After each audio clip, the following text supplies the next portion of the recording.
اسی تمام تر معاملے پر بات کرنے کے لیے ہمیں جوائن کر لیا ایک فلسطینی صحافی ہیں جلال محمود صاحب. جلال صاحب آپ کے وقت کا بہت شکریہ. جلال صاحب بتائیے گا اس وقت تازہ ترین سر صورتحال کیا ہے؟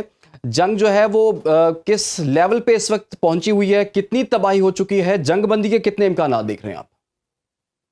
جی بسم اللہ الرحمن الرحیم. بہت شکریہ جناب. دیکھیے صورتحال اس وقت موجودہ صورتحال ہے قیامت الصغرى سے بھی کم نہیں ہے. فلسطینیوں کا قتل عام کیا جا رہا ہے.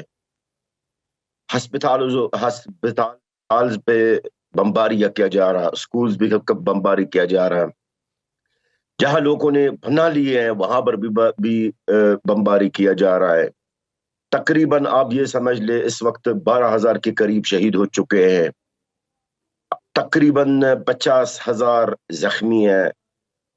15 لاکھ، یہ میں آپ کو وہ فگر بتا رہا ہوں جو شاید آپ کی میڈیا نہیں بتا رہی ہے. 15 سے 20 لاکھ لوگ جو ہے وہ بے گھر ہیں. پانی نہیں ہے، روٹی نہیں ہے، دوائیں نہیں ہیں، ادویہ نہیں ہے. ہسپتال میں آکسیجن تک نہیں ہے، بجلی نہیں ہے، کچھ بھی نہیں ہے. باقی اس وقت جنگ بندی کا جو امکانات آپ نے پوچھا ہے، جنگ بندی کی طرف اسرائیل نہیں جائیں گے. اور میں نے پہلے دن سے کئی پروگراموں میں یہ کہہ چکا ہوں، یہ جنگ اتنی بند ہونے والی جنگ نہیں ہے. کیونکہ اسرائیل کا بنیامین نتنیاہو کو جو وزیر اعظم ہے، ان کا بیانات اور ڈیفنس منسٹری کا جو بیانات لگاتار آ رہی ہے وہ اس چیز کا نشاندہی کر رہی ہے کہ اب یہ جنگ بندی کا کوئی امکانات نہیں ہے. صحیح. تو جب تک اسرائیل اپنے پوری سیٹسفیکشن نہیں کریں گے، کیونکہ ان کو جو 7 اکتوبر ان کا ساتھ جو ہوا ہے وہ بھول نہیں سک رہے ہیں، اور وہ اس کی بدلہ میں غزہ کے بچے، غزہ کے عوام، سویلینز کی میں بات کر رہا ہوں، ان کے قتل عام کرنا چاہتے ہیں اور مزید وہ نقصان کرنا چاہتے ہیں. جی اچھا جلال صاحب بتائیے گا، عرب میڈیا جو ہے وہ کچھ رپورٹ کر رہا ہے، انہوں نے دعویٰ یہ کیا ہے کہ یرغمالیوں کی رہائی سے متعلق جو ہے وہ اسرائیل اور حماس میں ایک معاہدہ بھی طے پا گیا ہے. آپ کو لگتا ہے کہ یہ معاہدہ ہو گیا ہوگا اور اس کے بعد جنگ بندی کی طرف جو اگلا سٹیپ جا سکتا ہے؟ سر اس موضوع پہ میں آپ کو کلیئر اور واضح آپ کو رپورٹ دے دوں. یہ جو اس وقت جنگجو کے حماس کے پاس جو یرغمالی ہے، حماس کی طرف سے ایک بالکل کلیئر کٹ میں ایک بیان آیا ہے.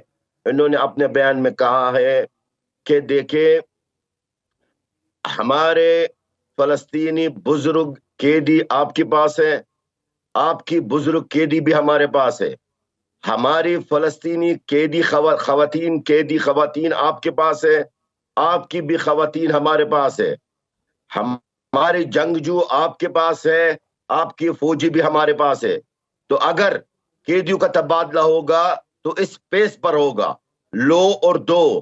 باقی یہ کوئی غلط فہمی میں نہ رہے کہ ہماری جنگجو حماس والے ان کو ایسے ہی جو ہے وہ کیا نام ہے، ان کو جو قیدی ہے، ان کی جو یرغمالی ان کو دے دیں گے. ہاں یہ بات ضرور ہے کہ حماس کی طرف سے یہ بھی بیان آیا، جو غیر ملکی یرغمالی ہے ان کو ہم چھوڑ دیں گے. کیوں چھوڑ دیں گے؟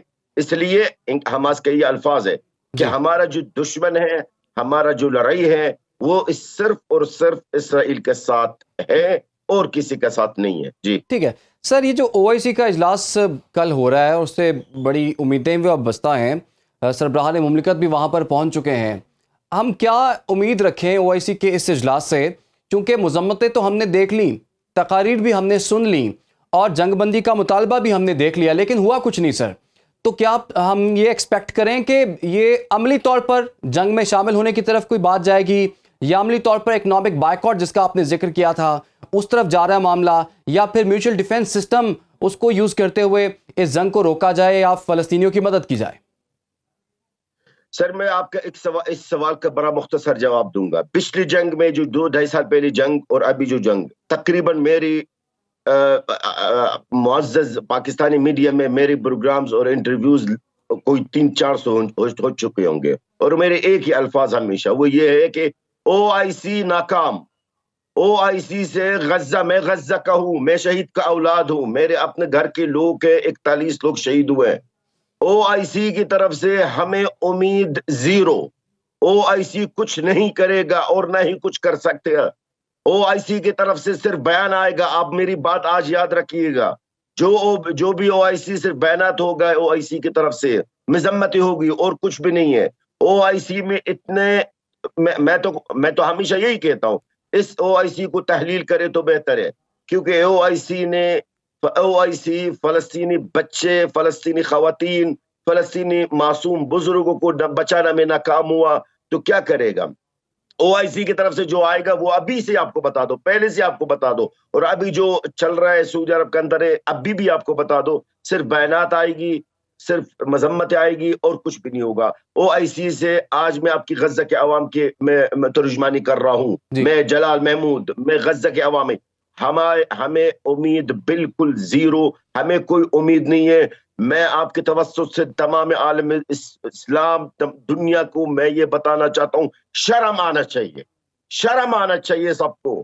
ہمارے چھوٹے چھوٹے بچے ٹکڑے ٹکڑے ہو رہے ہیں، ہمارے بچے بھوکے پیاسے، فلسطینی عوام غزہ کے اندر بھوکے پیاسے، ان کے اوپر چاروں طرف سے بمباریاں ہو رہی ہے۔ شرم آنا چاہیے اب دنیا کو، شرم آنا چاہیے۔ یہ اتنا صورتحال وہاں پر خراب ہوگی کہ آپ کی تصور میں بھی نہیں ہے۔ جناب محترم، آپ جو میڈیا میں دیکھ رہے ہیں وہ کچھ بھی نہیں ہے جو حقیقت ہے۔ آپ جو میڈیا میں دیکھ رہے ہیں وہ تقریباً یہ سمجھ لے کہ کوئی 5% بھی نہیں ہے۔ جو اصل حقیقت وہاں پر کیا ہے اور اصل صورتحال کیا ہے وہ ہم جانتے ہیں۔ سر جلال صاحب، تو یہ 57 اسلامی ممالک ہیں، اتنے بے بس کیوں ہیں سر؟ یہ ان کی کیا مجبوری ہے پھر؟ سر پہ بس آپ ان سے پوچھ لیں کیوں بے بس ہیں، آپ ان سے پوچھ لیں کہ اللہ سے ڈرتے کیوں نہیں ہے، آپ ان سے پوچھیں کہ آپ امریکہ سے صرف کیوں ڈر رہے ہیں، آپ کیوں یہ سمجھتے کہ ہمارا ایک دن اللہ کے سامنے کھڑا ہونا پڑے گا اور اس وقت یہی فلسطینی بچوں کا ہاتھ اور ہمارا گریبان ہوگا؟ آپ ان سے پوچھیں سر، بے بس نہیں ہے، وہ بہت کچھ کر سکتے ہیں اگر کرنا بھی آ جائے۔ ایک بھی عرب ملک اگر سچا ہو جائے، ایک بھی مسلمان ملک سچا ہو جائے نا، تو یہ جنگ بندی ہو جائے گی، یہ جنگ بند ہو جائے گی۔ میں تو نہیں کہہ رہا ہوں کہ آپ جنگ کریں، ہمارا یہ بھی مطالبہ نہیں ہے، ہمارا غزہ کی جو عوام کا مطالبہ یہ نہیں ہے کہ آپ جا کے اسرائیل سے جنگ کریں، لیکن کم از کم یہ تو جو خون، جو قتل عام ہو رہا ہے سیویلینز کے اوپر ہے، وہ آپ اس کو بند کرے، وہاں پر پانی تک پہنچائے، روٹی پہنچائے، بجلی کو تو آپ چھوڑے، کم سے کم ہسپتالز کی چلانے کے لیے، جنریٹرز کے لیے پیٹرول ڈیزل تو پہنچا دے، ہمیں کچھ نہیں کرے، اتنا تو کریں، یہ بھی نہیں کر سکتے۔